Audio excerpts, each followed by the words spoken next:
Muito bom dia a todos, enorme alegria estar aqui.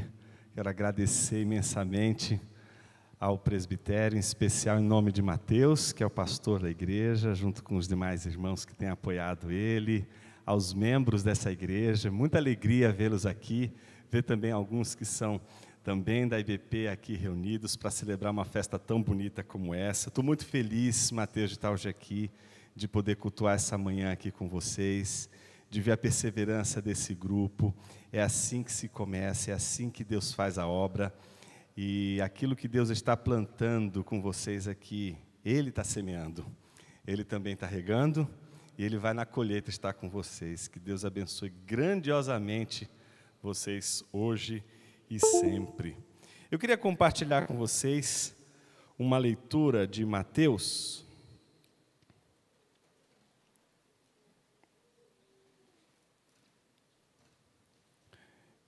Eu passei para vocês Mateus mesmo, né? Mateus 8, porque tem a de Lucas. Eu passei esse texto de Mateus, capítulo 8, para que a gente pudesse ler. E quando eu combinei com o Mateus de estar aqui,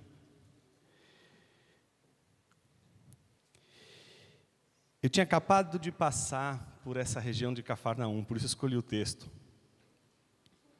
Porque ele tinha muito a ver com o que a gente vai falar hoje aqui e com a experiência que nós tivemos lá. Eu queria ler com vocês esse texto que para mim é muito significativo. Foi o primeiro sermão que eu preguei. É um daqueles textos que a gente lembra o quanto ele falou ao nosso coração e da responsabilidade de levar para a igreja um sermão. Eu era muito jovem, era muito moço ainda, não tinha nem entrado no seminário, né? Como dizem alguns, não tinha nem saído do coeiro ainda, nem das fraldas. Mas esse texto tinha falado muito ao meu coração. E eu queria compartilhar com vocês, porque esse texto, para mim, representa a importância dos começos. Desses começos singelos, desses começos que a gente tem na vida, em que a jornada que vem pela frente é tão longa, tão longa, tão longa. E a gente no começo olha e diz assim, será que vai? Será que vai chegar? Então nosso coração às vezes é atravessado por questões, é atravessado por dúvidas. Escolhi esse texto porque esse texto fala sobre incredulidade, esse texto fala sobre incerteza, esse texto fala sobre insegurança, esse texto fala sobre temores, por incrível que pareça. Queria ler com você dos versículos 5 ao versículo de número 13, diz assim a palavra de Deus. Tendo Jesus entrado em Cafarnaum, um centurião se aproximou dele implorando, Senhor, meu servo está na minha casa, de cama, paralítico, sofrendo horrivelmente. Jesus lhe disse, eu vou lá curá-lo. Mas o centurião respondeu, Senhor, não sou digno de recebê-lo em minha casa, mas apenas mande com uma palavra e o meu servo será curado. Porque eu também sou homem sujeito à autoridade, tenho soldados às minhas ordens, e digo a este vá, e ele vai, e ao outro venha, e ele vem.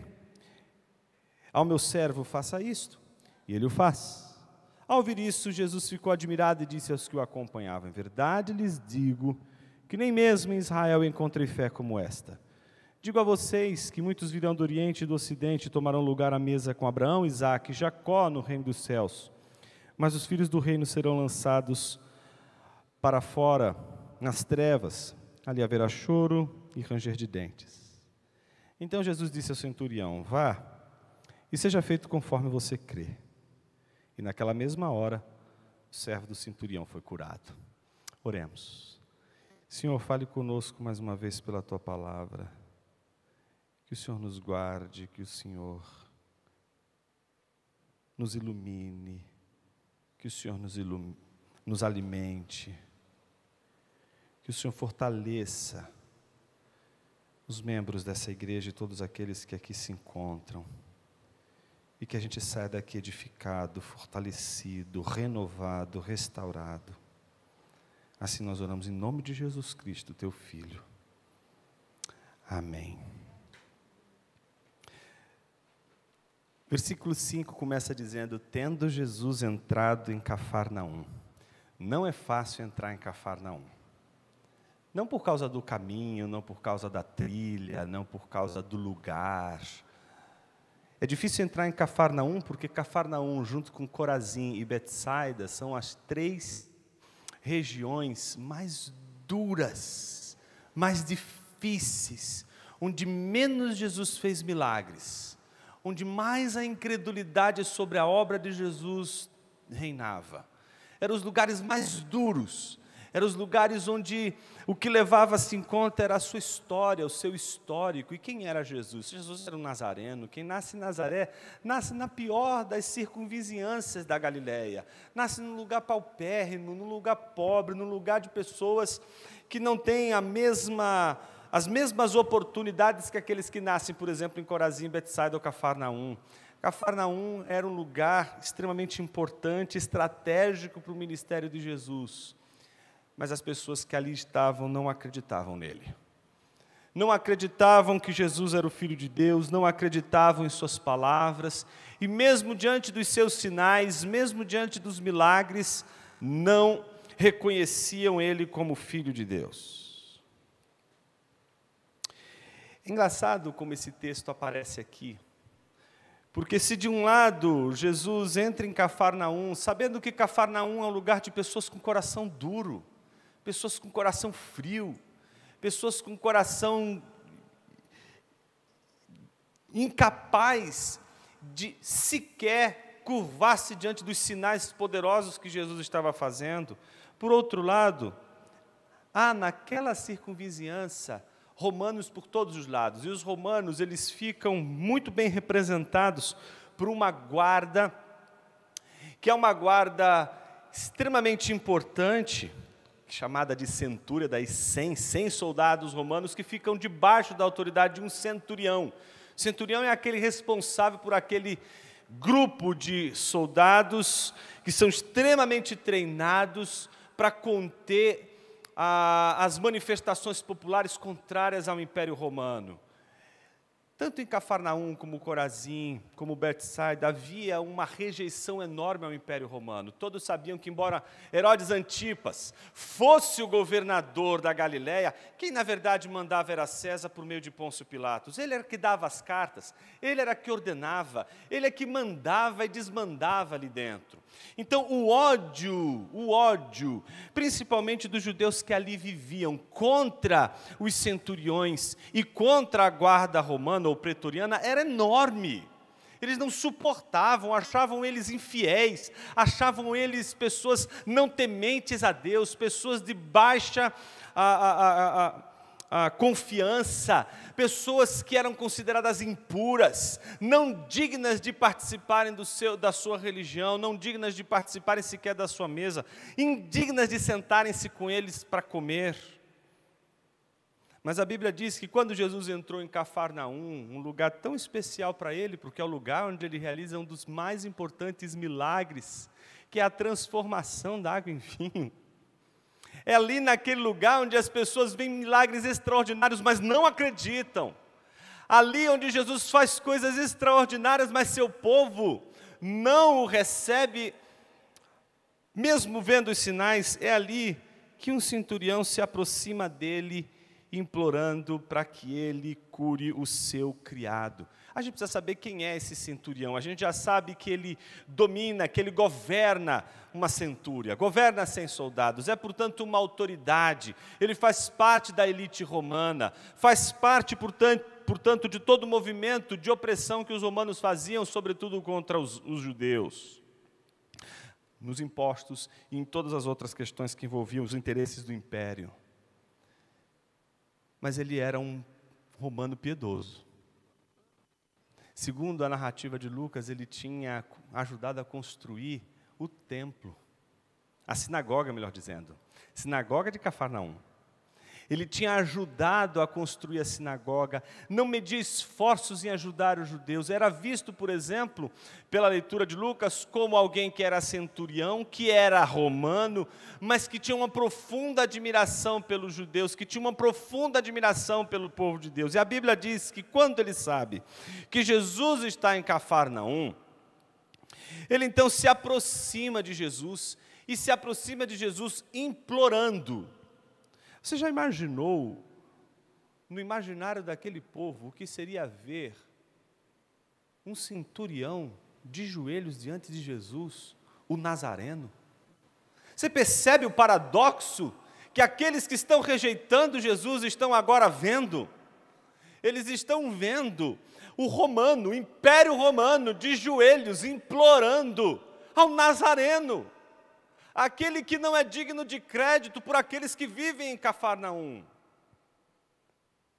A pergunta é: por que aquele romano conseguiu ver em Jesus o que o seu povo até então não tinha conseguido ver?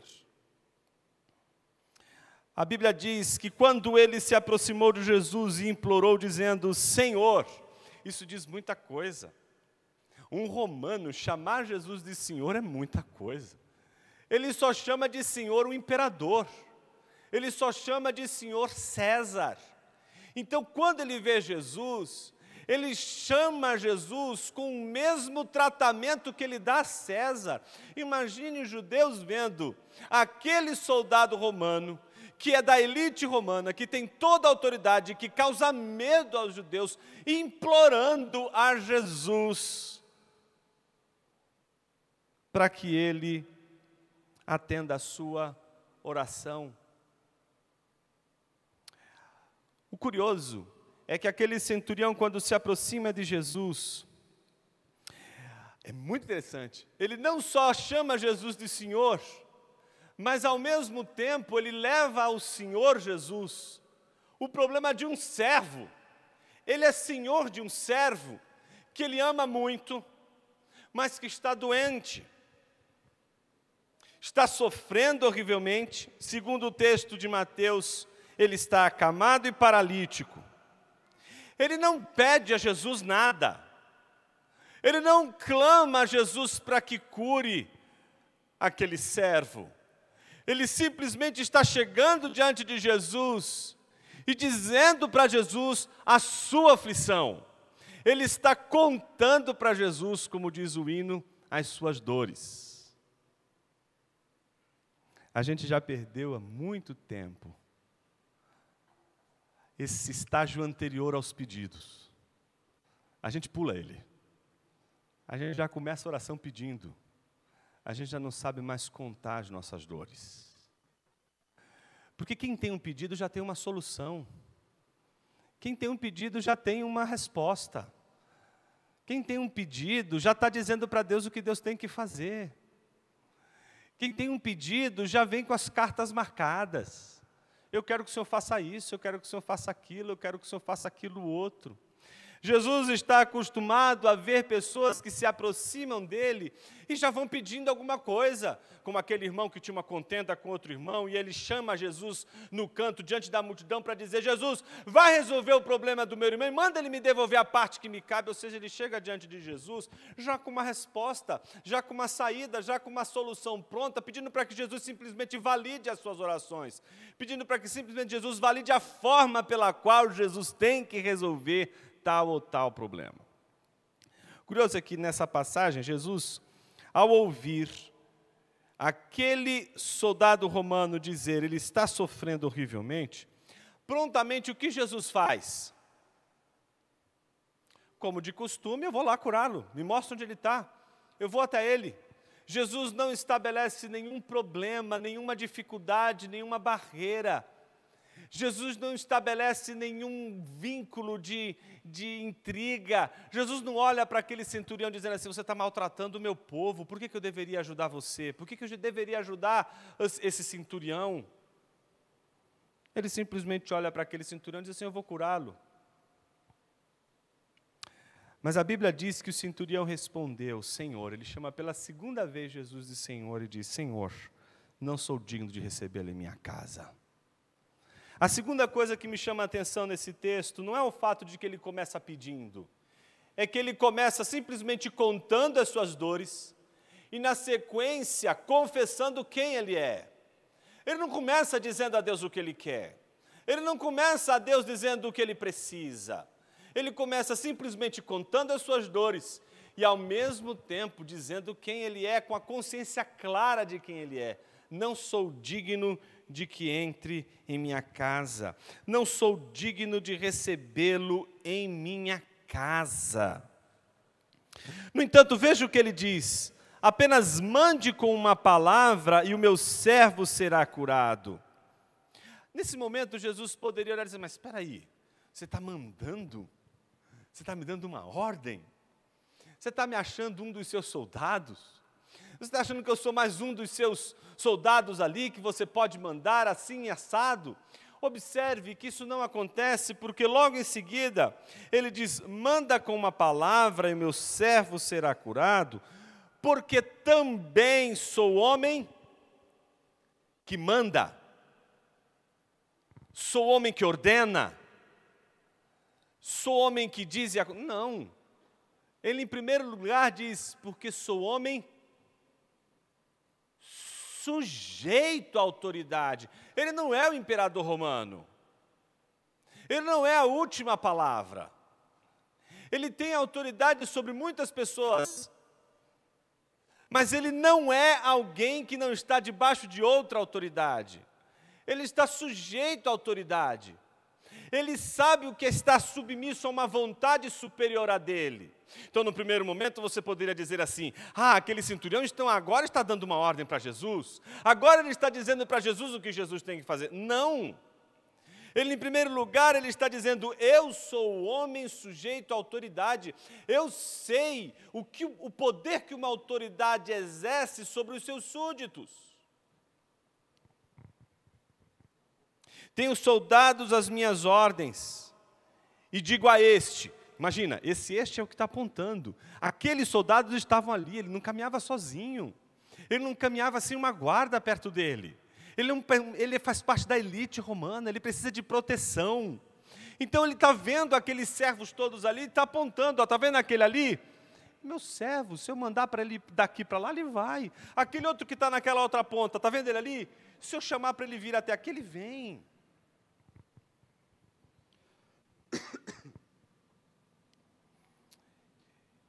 A Bíblia diz que no versículo 10, ao ouvir isso, Jesus ficou admirado. Por que Jesus ficou admirado ao ouvir isso? Porque ele não estava só pedindo que Jesus mandasse uma palavra.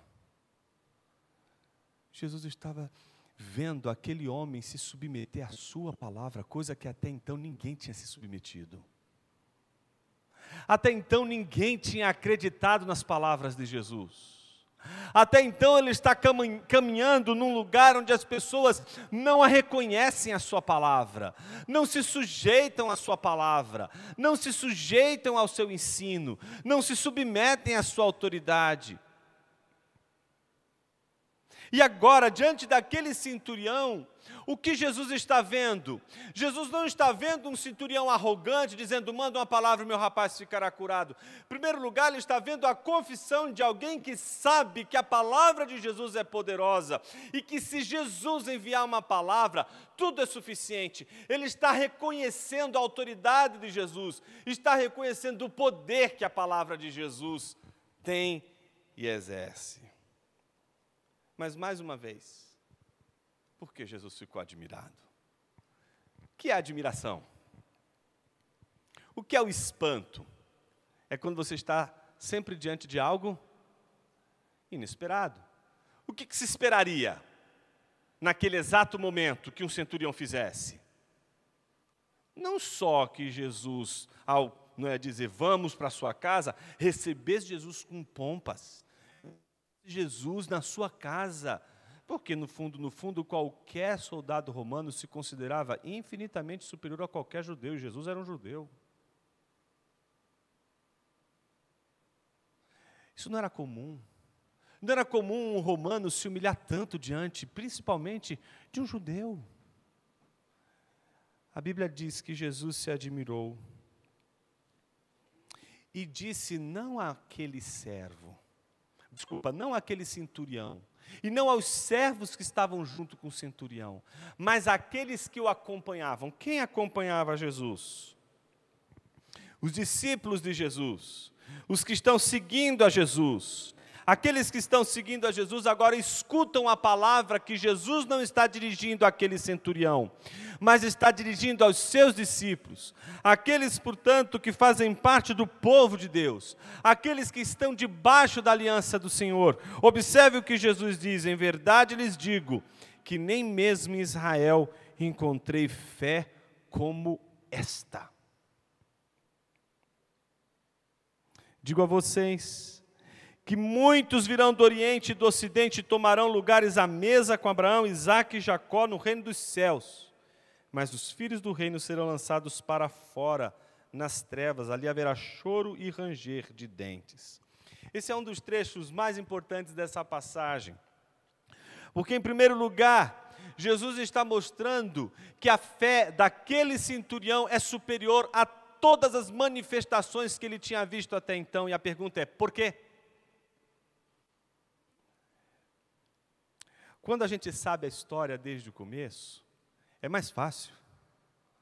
Quando a gente sabe do contexto, quando a gente sabe das coisas que estão acontecendo, quando a gente conhece os movimentos, a gente tem mais facilidade de dar crédito. O povo de Deus conhece a história. O povo de Deus sabe a história. O povo de Deus se faz na história.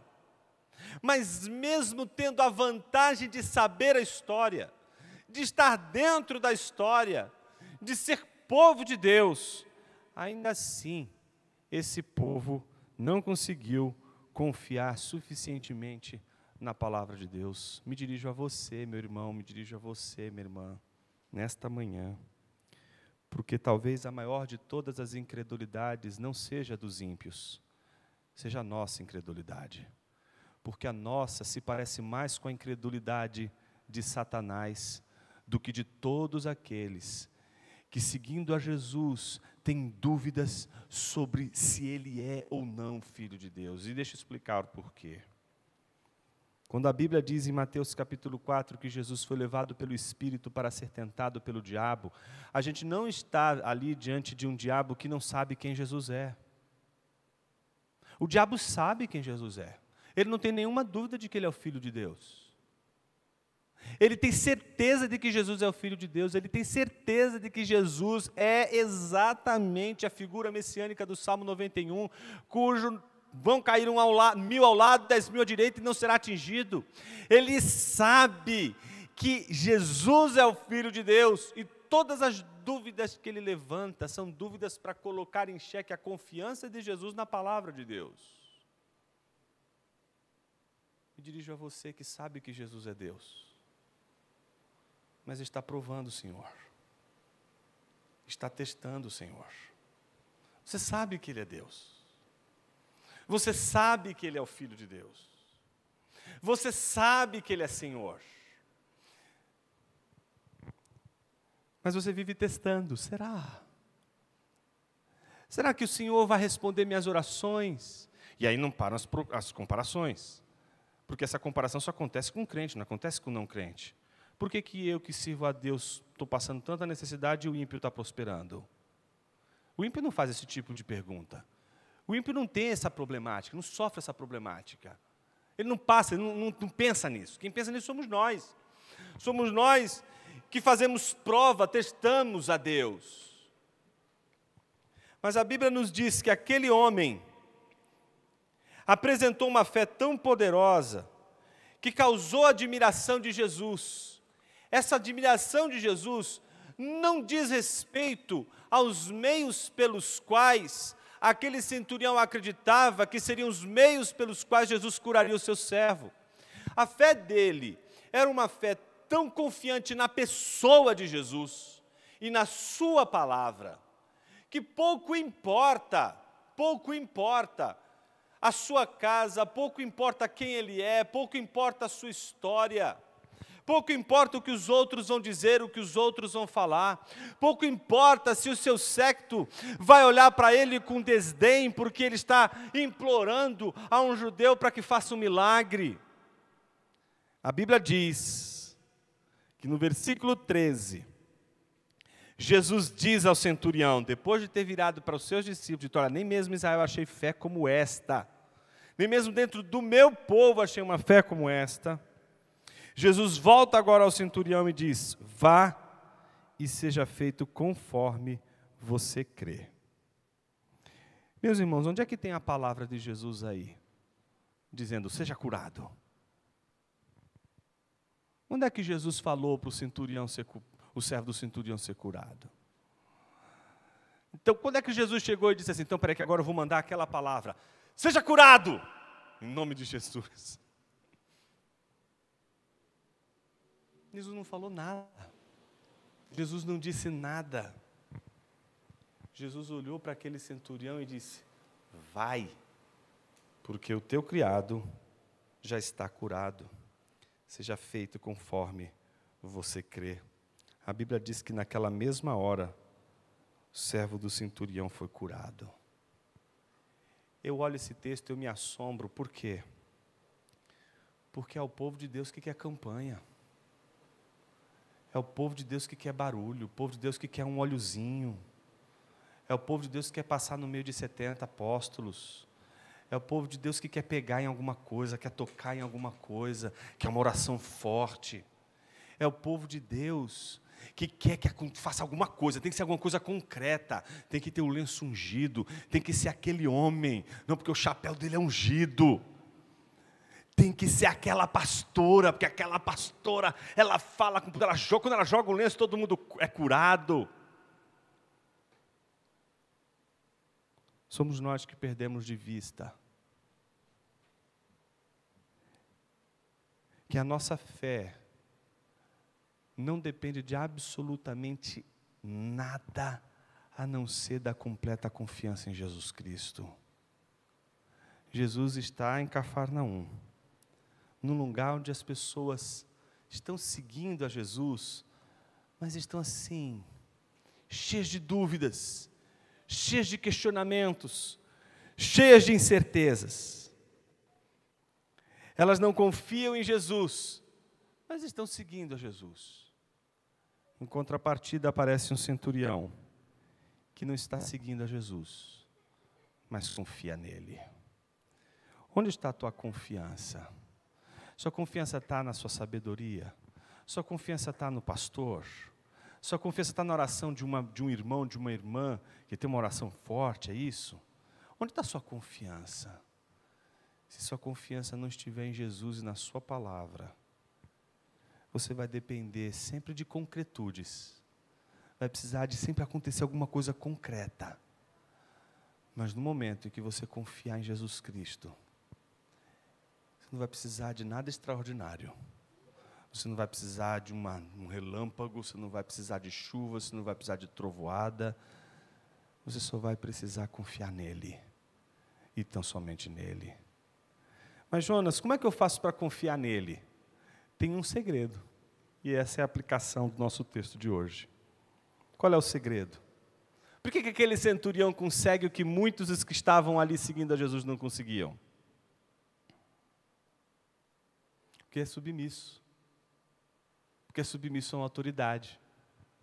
Porque está sujeito a uma autoridade. Porque sabe o que é obedecer. Porque sabe o que é se submeter. Porque entende o que é viver debaixo da obediência ao Senhor. Porque sabe que a nossa confiança em Deus, ela acompanha também a obediência. Do que adianta você dizer com a sua boca 30.000 vezes que Jesus é o Senhor da sua vida, se você não obedece e nem confia no Senhor? A gente só pode confiar no Senhor se nós nos submetermos a Ele. Minha pergunta hoje não é se você quer ser curado. Minha pergunta hoje não é se você quer a restauração do seu casamento. Minha pergunta hoje não é se você quer um aumento de salário, ou se você quer uma promoção no seu trabalho, ou se você quer encontrar alguém nessa vida, que Deus te ajude a encontrar, não, varão, a varoa, né? Minha pergunta para você é se você quer se submeter a Jesus como aquele centurião. Minha pergunta primeira não é o que Deus quer fazer na sua vida, é se você está disposto, está disposta a se submeter ao senhorio de Jesus Cristo.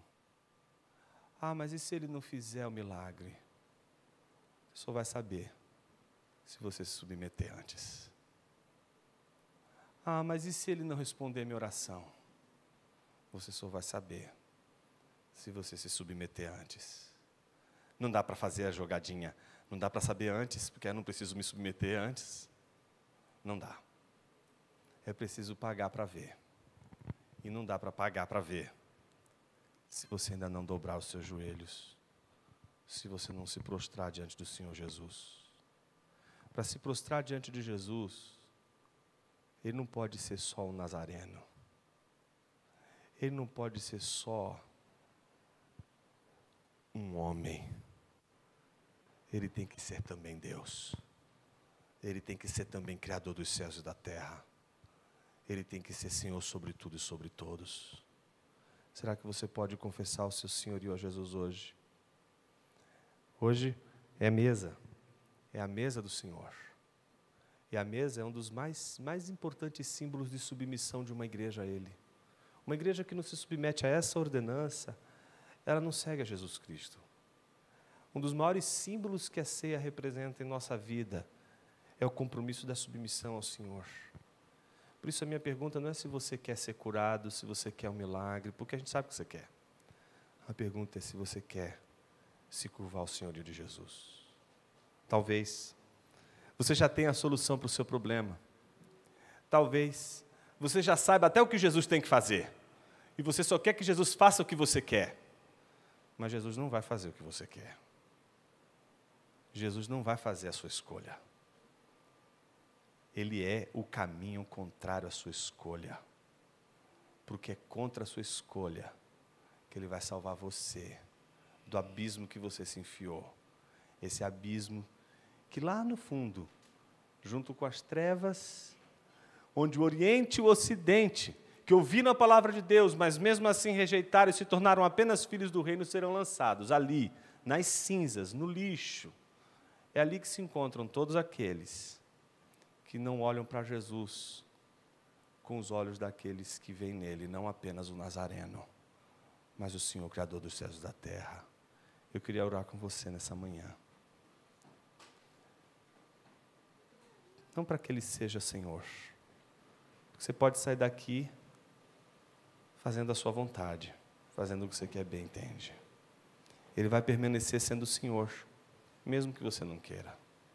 Minha oração é para que você saia hoje daqui, dizendo: Senhor, que eu me aproxime de Ti, como aquele centurião, que sabe que o Senhor é Deus, que sabe que o Senhor está acima de tudo e de todos, que antes de eu pedir um milagre, que eu possa ser capaz de me curvar diante do Senhor, porque quem se curva diante do Senhor,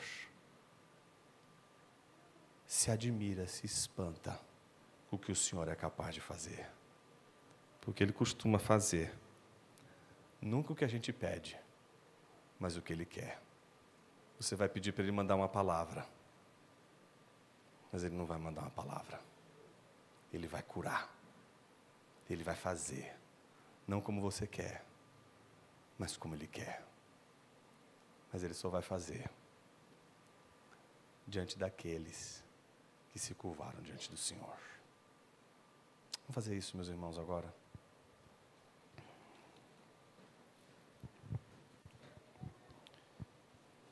Senhor, nosso coração quebrantado se curva diante do Teu senhorio, porque a gente quer tantas coisas, mas a gente não quer se submeter ao Senhor e ao Seu jeito de trabalhar, de fazer e de realizar todas as coisas. Queremos fazer as coisas do nosso jeito, a nossa maneira, como a gente imagina, mas não queremos nos submeter e fazer como Tu queres. Por isso nos aproximamos diante de Ti com o coração quebrantado, pedindo perdão. Perdão porque às vezes nos parecemos mais com Satanás, que sabemos que o Senhor é Deus, mas ainda assim testamos o Senhor e pedimos que o Senhor transforme pedra em pão, quando nada disso é necessário. já temos todos os sinais para acreditar que Tu és o Filho de Deus, e acreditamos que Tu és o Filho de Deus. O problema é que a gente não quer se submeter. A gente crê, mas não quer fazer Tua vontade. A gente crê, mas não quer se humilhar. A gente crê, mas não quer obedecer. A gente crê, mas não quer dobrar os joelhos. Nessa manhã, Pai, nós estamos aqui para dizer que não apenas cremos no Senhor, mas que nós nos submetemos à Tua autoridade, nos submetemos à Tua vontade, para que seja feita a Tua e não a nossa vontade. Se o meu irmão, a minha irmã está enfrentando tantas lutas e desespero, o Senhor faz de um jeito, mas o Senhor está fazendo completamente diferente. E tem lutado contra o Senhor. Que o meu irmão e a minha irmã encontrem agora repouso e descanso na obediência e na submissão ao Senhor. Quando nos submetemos, Senhor, nós encontramos paz. Traz paz ao meu irmão, traz paz à minha irmã, Senhor. Traz descanso, Senhor. Traz paz. Assim nós oramos em nome de Cristo Jesus. Amém.